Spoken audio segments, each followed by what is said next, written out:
자, 그러면은 북한에서 통용되는 김정일 신화를 알아보는 두 번째 순서를 시작해 보겠습니다.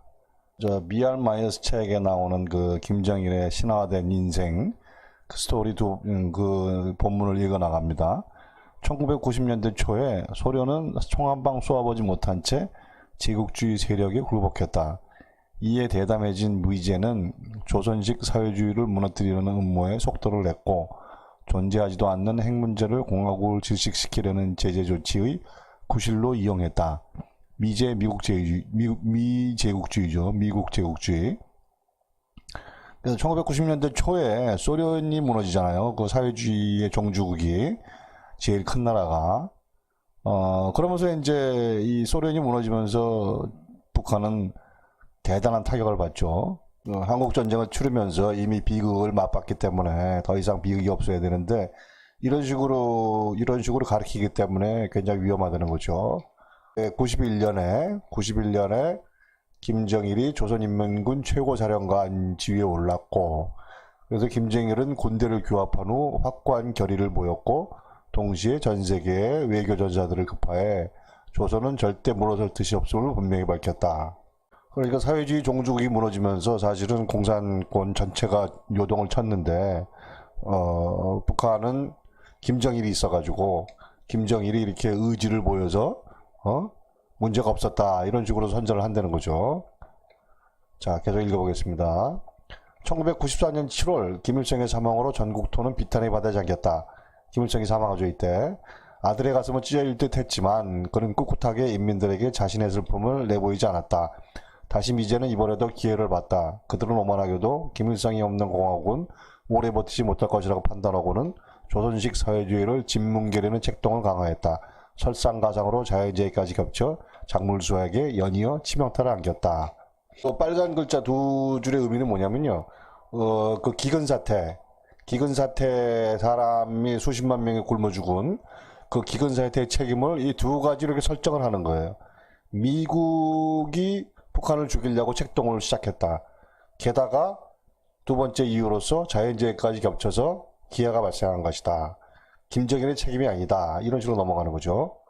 그러나 인민들은 공경에 처해서도 결코 불평하지 않았으며 오히려 김일성이 항일군들을 이끌고 1차 고난의 행군을 인도했던 것처럼 김정일이 그들을 이끌고 2차 고난의 행군을 잘 마칠 수 있게 할 것으로 믿었다. 1차 고난의 행군이 전에 말씀드린 그 만주에서 그 항일 투쟁을 하던 김일성 빨치산 유격대가 그 일본 관동군의 그 토벌 작전에 밀려서 도망가면서 마치 중국 마오쩌둥 모택동이 했던 것처럼 수백 킬로를 싸우면서 도망을 갔다. 그거를 1차 고난의 행군이라고 그러는데요. 그런 일 없었어요. 거짓말이죠. 물론 김일성 부대가 뭐 일본군하고 전투도 했겠지만 사실은 토벌 작전에 밀려서 소련으로 도피하죠. 더 이상 버틸 수가 없으니까. 그래서 수백 킬로를 그 백두산 일대를 수백 킬로를 걸어서 싸우면서 그 백두산 미령으로 숨어 들어갔다 하는 건 전부 다 나중에 만든 얘기죠. 역사적 팩트가 아니고. 그래서 1차 고난의 행군이 거짓이었기 때문에 김정일은 그때 아버지 김일성과 함께 1차 고난의 행군을 했던 것처럼 이번에도 이 그 식량이 없는 사태를 맞아서 2차 고난의 행군을 하자고 국민들한테 요구를 했지만 1차 고난의 행군 자체가 거짓말이기 때문에 그걸 따라서 2차 고난의 행군을 하자는 것도 사실은 좀 웃기는 얘기죠. 과거에 있지 않았던 일을 그걸 교훈 삼아서 한 번 더 하자고 그런 거니까. 근데 바로 이런 게 선전선정의 세계죠. 없는 것도 만들어내고 국민들을 이렇게 세뇌시키고 쫓아오게 하고. 미제가 무슨 짓이든 할 것임을 알고 있었기에 김정일은 성군정부를 표방하고, 성군정부가 나옵니다. 그 성군정치, 김정일의 트레이드 마크죠. 김정일이 정치하는 방식. 중단 없는 군부대 시찰의 여정을 시작했다. 어떤 일이든 손을 대면 그 일이 잘못됐을 때 책임을 져야 돼요. 근데 손을 안 대면 책임을 안 져도 돼요. 경제가 어렵다, 식량이 없다, 그거는 나는 책임을 못 진다. 나는 손을 안 댄다. 나는 군 문제만 관여하겠다. 왜냐? 이게 제일 중요하니까. 군이 무너지면 나라가 없어지니까. 그러면서 이제 공부대를 돌아다녔는데 이것도 또 웃기는 얘기가 나와요. 가는 곳마다 그는 병사들과 똑같은 변변찮은 식사를 고집함으로써 그들을 울렸다는 거짓말이죠. 김정일은 대단한 미식가이기 때문에 이게 이제 김정일의 요리사라는 책이 있어요. 김정일이 저 미식가이기 때문에 후지모토 겐지라는 그 일본인 스시 요리사를 몰래 그 자기 휘하에 둬요. 그래서 뭐 이 이제 그 후지모토 겐지가 쓴 책이죠. 근데 여기 보면 이제 이런 얘기가 나와요. 145, 146쪽에 보면은 김일성이 무엇을 사오라고 할 때마다 비행기를 타고 음식 재료를 사러 갔다 이 말이죠. 싱가포르에는 과일, 러시아와 이란에서는 캐비어, 또 중국, 유럽, 일본에도 자주 갔다는 거예요. 그래서 이런 이런 아주 희귀한 그런 음식들, 일본에는 횟감을 사러 가고, 뭐 체코슬로바키아는 생맥주를 사러 가고 등등. 뭐 대단한 거죠. 뭐 전에 뭐 대한항공 그 재벌 총수 일가가 세계 각지에 나가 있는 대한항공 지사들로부터 뭐 이런 맛있는 것들을 제철 과일을 받아 먹었다는 거 아니에요? 김정일 똑같아요. 그리고 더군다나 자기의 개인 요리사를 시켜가지고는 일본에 무슨 뭐 찹쌀수수떡 뭐 이런 게 있대요. 그거 먹고 싶으면 가서 이 후지모토 겐지 시켜서 사오라고 그러고, 뭐 횟감 사러 일본에 가고, 이런 사람이 무슨 뭐 언제 그렇게 언제 그렇게 병사들하고 똑같은 변변찮은 식사를 했겠어요. 다 거짓말이죠. 그래서 이제 이거에 대한 북한 노동신문의 기사가 있어요. 이거는 2014년에 나온 기사이기 때문에 노동신문에 이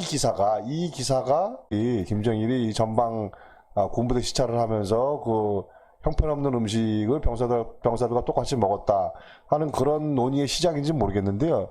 2014년이면 벌써 그 김정일이 죽은 다음인데, 근데 하여튼 이 유명한 구절이 있어요. 그 유명한 구절이 그 쪽잠과 죄기밥이라는 그런 표현이 있어요. 이게 이제 이 글에 이 신문 기사에 나오는 부분인데요. 쪽잠은 뭐냐면 뭐 우리도 그렇잖아요. 뭐 이렇게 뭐 잠깐 자는 거, 쪼그려서 자는 거, 그 쪽잠. 그러니까 군부대를 다니면서 장군님께서 쪽잠을 자고 죄기밥을 드셨다. 죄기밥은 뭐냐면 우리말로 주먹밥에 그 북한 사투리예요. 죄기밥. 잠도 제대로 못 자고 주먹밥을 드시면서 다녔다. 라고 선전을 했다는 거예요. 선동을. 이게 이제 마이어스가 쓴 내용입니다. 52쪽에. 툭하면 군인들이 먹는 것은 무엇이든 먹는 김정일의 식사 원칙을 거론하며 주민들의 죄책감을 자극해 더욱 열심히 일하게 했다. 그죠? 실제로는 이런 걸 먹으면서 표현 노동신문의 기사는 죄기밥을 드신다. 주먹밥만 드신다. 이렇게 했기 때문에 이런 것이 이제 이 국민한테는 그 뭐라 그래요? 또 하나의 부담이 되는 거죠. 죄책감을 자극하고 더욱 열심히 일하게 하는 그런 족쇄가 된다는 거죠. 자, 계속 이제 그 거짓 신화화된 인생 스토리가 나옵니다. 1990년대 말이 되면서 최악의 상황은 끝이 났다. 그 기아 사태가 끝난 거죠. 수백만이 죽은. 전국토에 번지는 새로운 기쁨과 자신감으로 장군님은 강성대국 건설을 주창함으로써 영광스러운 새 시대를 예고했다. 그러니까 기아 사태가 끝나면서 그때 뭐 전 세계적으로 원조 많이 들어갔죠. 식량 원조. 그러면서 그 기아 사태가 끝나니까 김정일은 강성대국 건설을 주창한 거예요. 그 30만 명 이상이 굶어 죽은 그 사태에 대한 책임은 안 져요. 아까도 얘기했지만 책임을 안 질 수 있는 그 핑계거리를 다 만들어 놨기 때문에. 그리고 여기 이제 중요한 부분이 나오죠. 2000년 6월 15일에 김정일은 평양에서 남측 대통령 김대중 대통령과 경제적 문화적 유대를 강함으로써 통일을 촉진하겠다는 협정을 체결했다. 그래서 이 북한 책보면요, 이때 김대중 대통령 올라간 이후 굉장히 그 좋았다는 그런 추억담들이 많더라고요. 이제 기아 사태가 끝나고 남한과 그 경제 교류를 시작하면서 굉장히 많은 남측의 지원이 있었고, 그래서 그 북한 주민들이 다 이때 굉장히 좋았다는 그 추억을 간직하고 있더라고요. 요새 김정은과 문재인 대통령이 그 다시 정상회담하고 그러는 거에 대해서 북한 주민들은 상당히 굉장히 큰 기대를 가질 수밖에 없죠. 이때 너무나 좋은 추억이 있기 때문에. 그러나 그뿐만이 아니었다. 2006년에 김정일은 조선민족을 영원히 보호해줄 핵 억지력을 확보하는 데 성공했다. 진정으로 그는 그 아버지의 그 아들임을 입증한 것이다. 그래서 이렇게 기아 사태를 극복하고 또 강성대구를 건설하겠다고 주창하고 또 남한 대통령도 굴복시켰다고 표현을 사실은 북한 대내적으로는 남측 대통령과 손을 잡았다, 화해를 했다 이런 식으로 하지 않고 자기들끼리는 남측이 굴복을 한 거다 하는 식으로 홍보를 했다는 그 얘기가 나와요. 그 나중에 더군다나 이때는 또 2006년에는 핵까지 확보함으로써 그 전에는 그렇지 않았는데 아버지만 못한 아들인 줄 알았는데 그 아버지의 그 아들이다. 아버지에 상당할 정도로 대단한 아들임을 입증했다. 그러면서 이제 이 김정일의 일생 스토리가 끝나는 거예요. 이 책의 저자 마이어스는 김정일 시대에 어떻게 사기를 쳤는지 하는 거를 여러 사진과 뭐 이런 그 그림, 선전화 등을 동원해서 보여줘요. 자, 이거 봅시다. 이 그림은 이제 김일성 사망 뒤의 상황이에요. 상황을 선전화로 그린 거예요. 전 국민이 비통해하고 정신을 못 차리고 전부 다 김정일만 바라보고 이러고 있어요. 이 위대하신 뭐 민족의 태양은 세상을 떠나셨고 이 상태에서 자 여기 설명 잘 안 보이시겠지만 제가 읽어볼게요. 김정일이 1994년 7월 8일 김일성이 사망한 후 비탄에 잠긴 인민들을 위로하고 있다. 이 시기의 작품에 나타나는 어두운 하늘은 점점 증대되는 외부 세계의 위협을 상징한다. 민족의 태양이 떠났기 때문에 이 바깥에 미제국주의를 비롯한 세상은 북조선을 멸망시키려고 이렇게 먹구름이 몰려오고 있다는 거예요. 이렇게 시뻘건 것도 오고 있고. 그래서 북한 전 국민들은 이렇게 비탄에 빠져서 정신을 못 차리는데 김정일 위대하신 지도자만은 적쪽을 바라보고 있는 거죠. 적쪽을. 이 군인들도 마찬가지로 적쪽을 바라보고 있고. 그래서 이게 성군 정치라는 거예요. 성군 정치. 군을 통해서 나라를 지킨다. 이렇게 국민들이 나한테 기대지만 이거를 돌볼 틈이 없다. 이 적들이 다 잡아 죽일 거기 때문에 당신들은 당신들대로 살 길을 찾아라. 당분간만. 나는 군인들하고 함께 나라 지키는 것부터 하겠다. 하고 경제에서 발을 빼는 거예요. 이게 그거를 표현한 그림이라는 거죠. 자, 그래서 이게 이제 북한에 대해서 굉장히 궁금증이 있어요. 수십만 명이 굶어 죽었는데 어떻게 나라가 유지가 되느냐. 그리고 김정일이라는 그 지도자는 어떻게 아무 책임도 지지 않느냐. 정상국가에서는 말도 안 되는 얘기예요. 정상국가에서는 한 1000명만 굶어 죽어도 나라가 뒤집어질 거예요, 아마. 지도자는 처벌을 받고. 근데 북한은 웃겨요. 이렇게 사람이 많이 죽었는데도, 수십만 명이 굶어 죽었는데도, 김정일은 박수만 받아요. 그 박수를 어떻게 받았는지 하는 게 이제, 나옵니다. 마이어스가 쭉 설명을 해줘요. 어떻게 박수를 받았는지. 국민을 30만 명이나 굶어 죽이고도 박수를 받는 대단한 기술. 그거에 대해서 얘기해 줍니다. 51쪽에 이런 얘기가 나와요. 자, 1994년 말이 되자, 1994년은 김일성이 죽은 해예요. 평양을 제외한 나머지 지역에서는 배급제도가 거의 기능을 멈췄다. 그러니까 북한에서는 배급제도가 사실은 이 사회주의 국가라고 그래도 배급제도가 북한처럼 되어 있는 데는 많지 않았대요. 북한의 배급제도는 완전히 인민의 삶 자체를 정부가 책임져 주는 거예요. 노동당이. 근데 이게 끝났으니까 사실 나라가 기능을 멈춘 거나 마찬가지예요. 그래서 이 식량 부족 사태가 평양에는 그래도 밥을 아직 주고 있는데 이게 이제 굶어 죽는 사태로 악화되기 전에 새 지도자 김정일에 대한 주민들의 기대를 하향 조정할 수밖에 없었다. 왜냐면 북한 정권이 세워진 다음에 배급제도가 기능을 멈춘 건 이때가 처음이거든요. 나라가 뒤집어지는 사태가 된 거예요. 그래서 이 김정일에 대한 주민들의 기대, 밥을 먹여줘야 될 거 아니냐. 그런다 그러지 않았느냐. 그렇게 해오지 않았느냐 하는 기대를 낮춰야 돼요. 아, 밥을 안 줘도 되는구나 하는 쪽으로. 그래서 그 작전이 뭐냐면은, 그래서 김정일은 몇 개월간 몸을 사린 후 1995년 침울한 표정을 한 채로, 침울한 모습을 한 채로 국가방위에 모든 시간과 힘을 쏟을 수밖에 없는, 언론이 이렇게 주장했다, 선군 정권의 우두머리로 나타났다. 딴 거 할 수 없다는 거죠. 경제 신경 쓸 수 없다는 거예요. 선군 정치 하겠다는 거예요. 이게 이 선군 정치가 도대체 뭘 의미하는지를 마이어스가 설명해 주는 거예요. 왜 군을 우선시했느냐. 이렇게 빠져나가기 위해서 그랬다는 거죠. 그래서 뭐 또 마이어스는 이렇게 설명해 줘요. 82쪽에서. 선군이라는 용어는 군대가 당을 이끈다는 의미가 아니다. 마치 그 남한의 그 구테타 좋아하는 군인들이 생각하듯이 군대가 나라를 이끈다는 의미가 아니고, 오히려 김정일의 의지에 따라서, 선택에 따라서 당이 선택을 해서 군대를 우선해서 나라를 통치한다는 뜻이라는 거예요. 선군이라고 해서 뭐 군이 먼저 간다 그게 아니고, 당이 통치를 하되 군을 앞세워서 통치를 한다, 이런 뜻이라는 거죠. 그래서 이제 113쪽에서 이런 얘기도 나와요. 그의 아들은, 김일성의 아들은 미국 제국주의의 위협 때문에 경제를 희생하고서라도 국방에 전념할 수밖에 없는 선군 장군님이시다. 이렇게 빠져나간다는 거죠. 그래서 이제 선전화가 계속 등장합니다. 여기 보면은, 여기 설명 있죠? 김정일이 국권이 지키고 서 있는 가운데 적대적인 세계의 파도가 무익하게 바위를 때려대고 있다. 김일성이 죽고, 민족의 태양이 죽고, 그리고 기근 사태가 발생하니까 미국을 비롯한 그 제국주의 세력들이 북한을 차지하려고 이렇게 몰아치고 있는데, 굳건하게 지키신다 이거예요.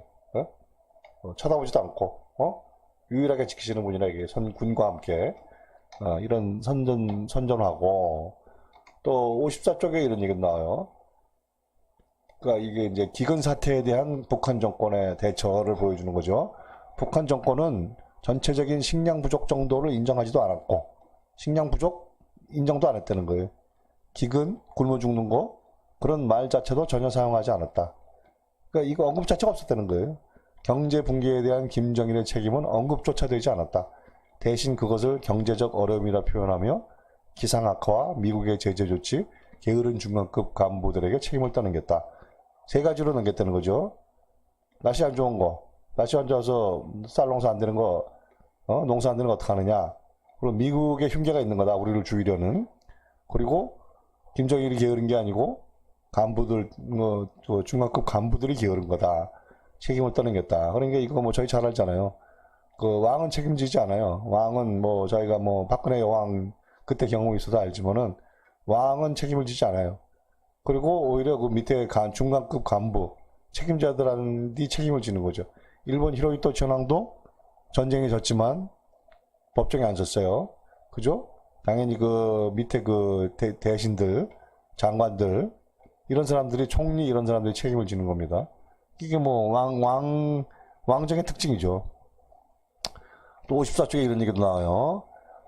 현실을 왜곡하는 선전이기는 해도 주민들이 믿기에는 진실성이 충분히 있었다. 특히나 미국의 책임으로 돌리는 것이 민족의 피해의식을 일깨움으로써 정권에 대한 지지를 강화시켰을지 모른다. 자, 봅시다. 이게 그거예요. 그러니까 저희가 볼 때는, 우리가 볼 때는 이런 거, 지금 뭐 식량이 부족하고 굶어 죽는 사람이 생기기 시작하고 경제가 망가졌는데, 이것에 대해서 책임을 안 지는 거, 책임을 안 지기 위해서 이런 이유를 대는 거, 날씨가 안 좋고 미국이 흉계를 부리고 있고 그 중간 간부들이 게으르다 하는 게 말도 안 되는 것 같지, 그 말도 안 되는 것처럼 보이지만, 저희한테는 현실을 왜곡하는 선전으로 보이지만, 다른 정보 수단이 없는 북한 주민들이 볼 때는 진실성이 충분히 있었다는 거예요. 특히나 미국의 책임으로 돌리는 것은 민족의 피해의식을 일깨워 정권에 대한 지지를 강화시켰을지도 모른다고 마이어스가 해석하는 거예요. 자, 외국 제국주의 세력이 우리를 죽이려고 덤벼든다. 우리 민족이 죽게 생겼다. 민족주의가 강한 조선민족, 이게 남북한 공통이에요. 민족주의 강한 거. 우리가 죽게 생겼으니까 뭉쳐야 된다. 어떻게 뭉치느냐? 위대한 지도자 중심으로 뭉쳐야 된다. 그러니까 이게 이 논리 전개가 되게 웃기는 거죠. 정치를 제대로 못해가지고 굶어 죽는 사람이 생기는데 그거를 미국한테 밀어버림으로써 오히려 정치적 기반은 더 좋아지는 거예요. 장군님 중심으로 뭉쳐야 된다 하는 식으로 되니까. 그래서 아까 얘기했던 건데요. 소련은 총 한 방 쏘아보지 못한 채 제국주의 세력이 굴복했다라고 가리키기 때문에 기근 당시 북한에서는 미국과 전쟁을 했으면 좋겠다 하는 분위기가 만연해 있었다고 많은 탈북자들이 증언했다는 거예요. 기억했다. 이게 굉장히 웃기죠. 아까도 얘기했지만은 그렇게 교육을 시켜놨기 때문에 사회주의의 가장 큰 강대국이었던 소련은 미국 제국주의에 넘어가면서 사회주의를 포기하면서 총 한 번 쏘지 않고 망했다. 바보 같은 놈들, 못난 민족. 우리 잘난 조선민족은 그럴 수 없다. 차라리 지금 미국과 전쟁이라도 한번 했으면 하는 분위기가 국민들 사이에 만연했다는 거 아니에요. 이게 무서운 얘기입니다. 한국전쟁에서 그렇게 많은 희생자가 발생했는데 전국토가 아주 잿더미가 되고, 근데도 이런 식으로 북한 국민들은 잘못 교육시키고 있기 때문에 북한에 어려움이 닥치면 이런 생각들은 안 되는 거예요. 북한 사람들은 차라리 전쟁이라도 하자. 전쟁하면 이길지도 모르지 않느냐. 왜냐? 김일성 수령이 일본군하고 싸워서도 항복을 받아냈고, 그리고 1950년 북쪽으로 쳐들어온 미군과 싸워서도 항복을 받아냈고, 그렇게 거짓말로 교육을 시키고 있으니까, 그러면 어려워지면 차라리 전쟁을 하자. 전쟁을 하자. 이길 수도 있는 거 아니냐. 이런 착각들을 한다는 거예요. 그러니까 이 잘못된 교육이 얼마나 지금 한반도가 위험에 빠질 수 있는 상황을 만들고 있는지를 알 수 있죠. 이것도 또 하나의 선전하죠. 이렇게 외세가 북한을 잡아먹으려고 덤벼들고 있고, 국민들을 이렇게 정신을 못 차리고 있는데, 오로지 이 양반 하나만은 굳건히 이렇게 웃는 표정을 하면서 지키고 있다는 거예요, 나라를. 설명 보면 김정일이 쉴 틈 없이 나라의 국방을 살핀다는 신화는 북한의 열악한 경제 사정에 대한 책임을 회피하려는 술책이다. 국방, 외부의 공격을 계속 강조함으로써 경제 실패에 대한 책임을 회피할 수 있었다는 거죠. 자, 이거 54쪽에 또 계속 나오는 내용입니다. 최악의 식량 위기가 끝난 1998년 무렵 공식 매체는 정권 붕괴에 대한 미국의 꿈을 좌절시켰다며 김정일을 찬양하기 시작했다. 그러니까 이제 외국의 원조 등으로 이제 사람이 굶어 죽는 사태가 거의 끝날 98년 무렵, 이때 남한에서도 엄청난 식량이 올라갔죠. 이렇게 이제 입에 밥이 들어오니까 사실은 정상 국가라면은 도대체 우리 통치자들은 도대체 뭐 하는 사람들이냐, 이렇게 국민을 굶어 죽이고 이래야 되는 건데, 북한에서는 이런 식으로 진행이 되는 거예요. 공식 매체가 이게 드디어 이제 식량 위기가 끝났다. 김정일 장군님 덕분에 우리가 위기를 넘길 수 있었다. 미국이 우리나라를 잡아먹으려고 그랬는데 그거를 김정일 장군께서 이렇게 나라를 지키셔서 이렇게 나라를 지키셔서 우리가 다시 살아났다. 그러니까 김정일에게 박수를 쳐야 된다 하고 언론들이 선전하기 시작했다는 거예요. 아니 대단한 기술이에요. 뒤집기 기술. 반론이라는 게 있을 수 없나가 이렇게 무서운 거예요. 저희 예전에 새누리당 사람들은 그거 좋아하잖아요. 뭐죠, 국론 통일. 국론 통일 완벽하게 하면 이렇게 되는 겁니다. 사람이 굶어 죽어도 미국 핑계 대면서, 수십만 명 굶어 죽인 김정일한테 박수를 보냅시다. 이렇게 된다는 거예요. 아주 대단합니다. 그래서, 이거는 이제 2009년 8월 4일 날, 빌 클린턴이 북한에 가요. 평양에.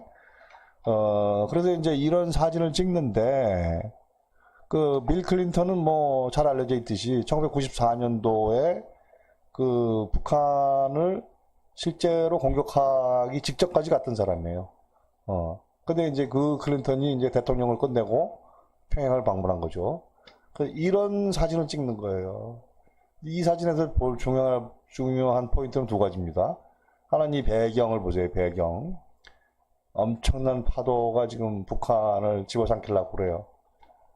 이 파도를 일으키는 사람들은 이 사람들이에요. 이 사람들, 미국 사람들. 그래서 우리 장군님 혼자서 맞서서 이겨냈어요. 그리고 이 사람들은 예전에 이 짓을 해가지고 이 짓을 한 것을 사과하러 온 겁니다. 이렇게 선전 안 되는 거예요. 대단하신 분 아니에요? 이렇게 군복 비슷한 작업복 입고 결국 이들과 맞서서 이들을 굴복시켜서 이들이 평양에 굴복 걸어오게 만드신 분, 대단하신 분, 이렇게 홍보를 한다는 거죠. 자, 이거에 대한 이 저 위 사진에 대한 BR 마이어스의 사진 설명입니다. 김정일과 빌 클린턴이 2009년 8월 4일 회담을 마친 후 포즈를 취하고 있다. 뒷배경은 의도적으로 선택한 것이다. 바위가 많은 해안을 후려치는 파도는 세계가 아무리 위협을 가해도 조국 북한은 끄떡없다는 의미를 전달한다. 아무리 니들이 이렇게 파도를 일으켜도 우리 이 바다는 우리 나라는 안전하다. 이렇게 새들이 그래도 평화롭게 날아다니고 왜 이분이 계시니까 백두혈통이 계시니까 이런 식으로 홍보를 한다는 거예요. 남한 국민들도 끌어들여요. 그러니까 이 북한 선전선동의 그 범위 이런 건 뭐 무시무시할 정도예요. 여기서 그들은 누구냐면 남한 사람들이에요.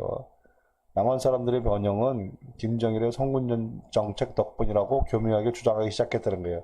북한 언론이. 왜냐면 이 정책, 성군 정책 때문에 미국은 한반도에서 또 다른 전쟁을 할 수가 없었다는 거예요. 전쟁이 났으면 김정일이 없어서 김정일의 성군 정책이 없어서 한반도에도 전쟁이 났으면 남한도 불바다가 됐을 텐데 피바다가 됐을 텐데 김정일 장군 덕분에 전쟁이 안 일어나고 그래서 남한 사람들이 잘 살게 됐다. 물론 이와 동시에 남측 동포들은 잘 살면서도 그들이 압제자 미국을 물리치고 경애하는 지도자의 품에 안기기를 갈망한다는 주장도 빼놓지 않았다. 90년대 후반에 북한이 식량난을 겪으면서 남한 식량도 들어가고 또 그때가 또 이제 그때부터 그 남한의 한류가 세계적으로 그 힘을 떨치면서 중국 사람들이 많이 봤잖아요, 한류를. 그래서 비디오 이런 게 북한으로 엄청나게 들어가요. 그리고 북한의 배급 체제가 끝나면서 장마당을 통해서 사람들이 살아나가거든요. 정부에서 공산당에서 노동당에서 밥을 안 주니까 밥을 시장에서 구할 수밖에 없잖아요. 근데 장마당에서 이제 그 한류 상품들 뭐 한국 드라마, 케이팝 이런 게 막 들어가기 시작해요. 그래서 그걸 보면서 북한 사람들이 처음에 굉장히 놀랐대요. 아니 저렇게 먹을 게 많단 말이야.